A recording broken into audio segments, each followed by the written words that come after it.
Praise the Lord. Hi friends, வாங்க friends, இன்றைக்கி நம்ம அவல் புட்டு செய்யலாம். அதுக்கு நான் சிவப்பரிசி அவல் எடுத்துருக்கிறேன். அது வந்து 1.5 பவுல் எடுத்துக்கிட்டேன். அதை நல்லா வானலில் சேர்த்து நல்லா வறுத்து எடுத்துக்கலாங்க. அவலை வந்து மீடியமில் அடுப்பை வச்சுட்டு நல்லா வறுக்கலாம். வறுத்துட்டு நம்ம இப்படி கையால் உடச்சி பார்த்தோம்னா பொறுன்னு நல்லா உடையணுங்க. அந்த பதத்துக்கு ஆற வச்சு ஒரு மிக்சர் ஜாரில் அரைச்சி எடுத்துக்கலாம். அது வந்து அரைச்சிட்டு பார்த்தோம்னா நமக்கே தெரியும், அந்த ரவா பதத்துக்கு வரும். அந்த பதத்தில் எடுத்து ஒரு பாத்திரத்தில் மாற்றிக்கலாங்க. மாற்றிக்கிட்டு நம்ம எந்த பவுலில் அவல் எடுத்தனோ, ஒன்றரை கப்பு அவல் எடுத்தேன். அதே பவுலில் நம்ம வந்து அரை பவுல் வந்து தண்ணி சேர்த்தா போதுங்க. கரெக்டான பதமாக இருக்கும்.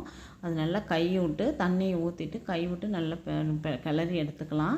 கிளறிட்டு பார்த்தோம்னா இந்த பதத்துக்கு தாங்க இருக்கும். அது கூட ஒரு பிஞ்சு உப்பு சேர்த்து அதையும் நல்லா கிளறி விட்டு ஒரு 20 நிமிஷம் நம்ம ஊற வச்சிடலாங்க. ஊற வச்சுட்டு பார்த்தோம்னாக்கா இந்த மாதிரி நல்லா தண்ணிலாம் இழுத்து பொலன்னு இருக்கும். இந்த ஸ்டேஜில் அதை ஒரு இட்லி பானையில் வச்சு நல்லா ஒரு காஞ்ச துணியாக இருக்கணும், ஈரப்படுத்திடக்கூடாது துணியை. ஒரு 5 நிமிஷத்துக்கு வேக வச்சு எடுத்தால் போதுங்க. புட்டு ரெடி ஆகிடுங்க. இது கூட கொஞ்சம் வேணுன்னா ஏலக்காய் தூள் சேர்த்துக்கலாம். அப்படி இல்லைனாக்கா அதை ஸ்கிப் பண்ணிடலாம். புட்டு ரெடி ஆகிடுங்க. அந்த புட்டை இந்த மாதிரி தேங்காய், நாட்டு சர்க்கரையோட வெல்லத்தோடு சேர்த்து சாப்பிடும்பொழுது அவ்வளோ சுவையாக இருக்குங்க.